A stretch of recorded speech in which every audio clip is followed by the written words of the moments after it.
Hello YouTube, this is Mr. Hanson, broadcasting in May of 2020 from my basement. This video is the last video for 7th grade ELA for this school year.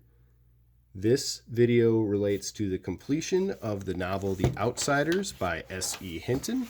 So hopefully you have listened to or read all of the chapters up to this point.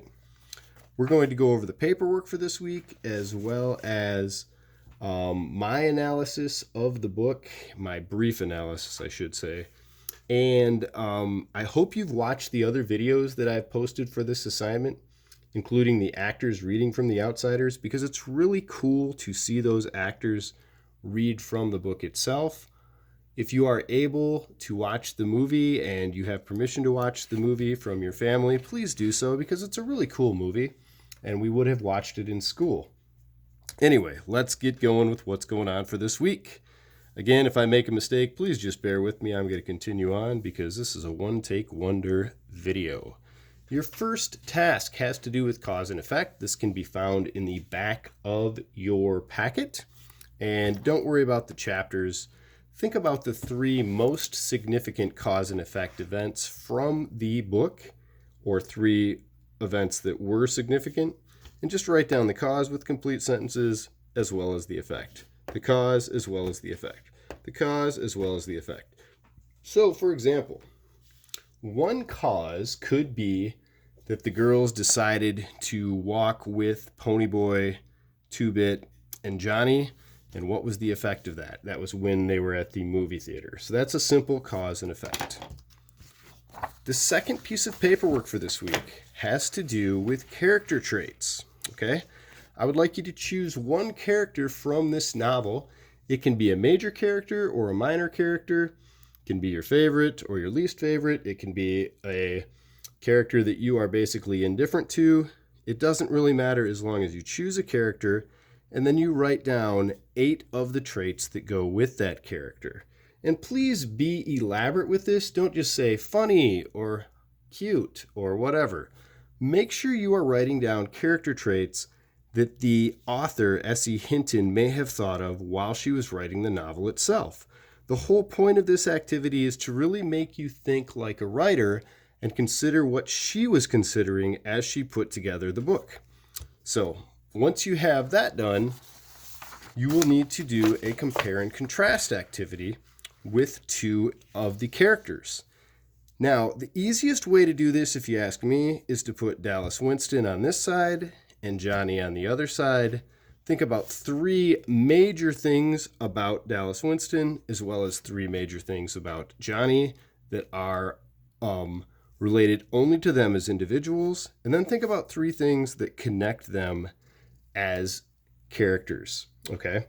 How could they be part of the same gang, but completely different people in many, many ways? Consider that. Anyway, this is just your basic compare and contrast activity. Please make sure that you get that done. Your last piece of paperwork has to do with vocabulary. Hopefully you have been practicing on vocabulary.com so that you can improve your vocabulary in general, as well as learn how to spell some of those new words. This paper right here is also in the back of the packet, and you will notice that it has the page numbers where these words show up. Some of these you won't really need to review, but if you don't know what they are and you actually have a copy of the book, please check them out in context so that you can review these and you can improve your vocabulary. Some of these you're not really going to need to review. Ornery, you probably know what that means already, okay? You probably know what jolt means already. Yeah. Some of these other things you may not know. For example, incredulous. We've talked about that a few times. That's when someone gives you a look like, what are you talking about? Okay.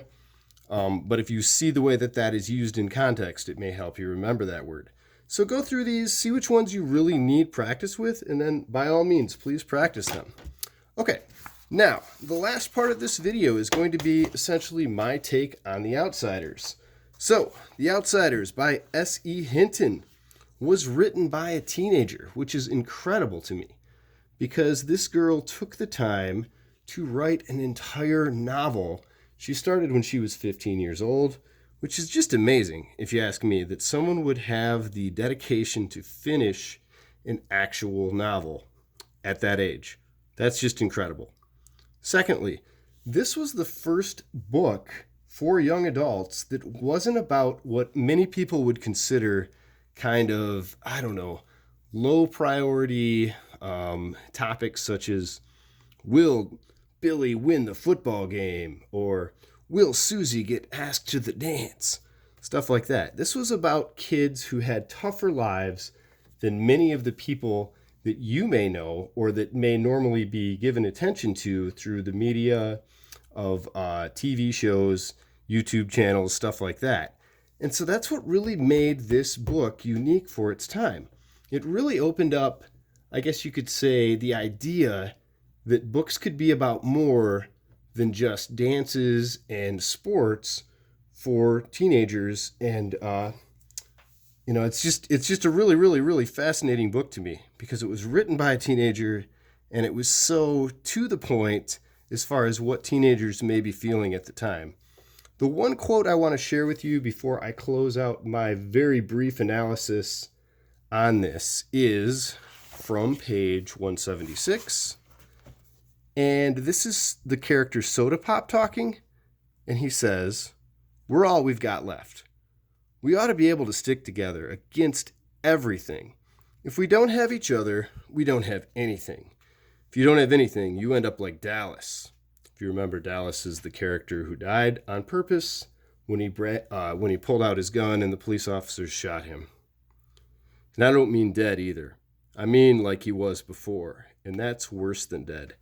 If you really look through these sentences, they're all very, very simple. They're all very to the point, and they're quite heartfelt as far as that is concerned, if you ask me.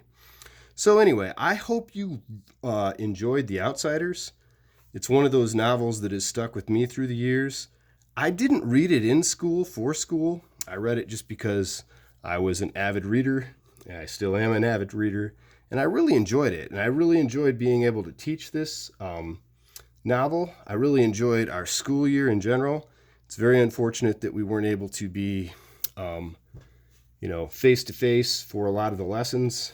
I hope that you got something out of the distance learning, but the one thing I've really learned is that it's very important to be face-to-face, and I'm glad that we were able to spend a lot of the time in the school year face-to-face learning.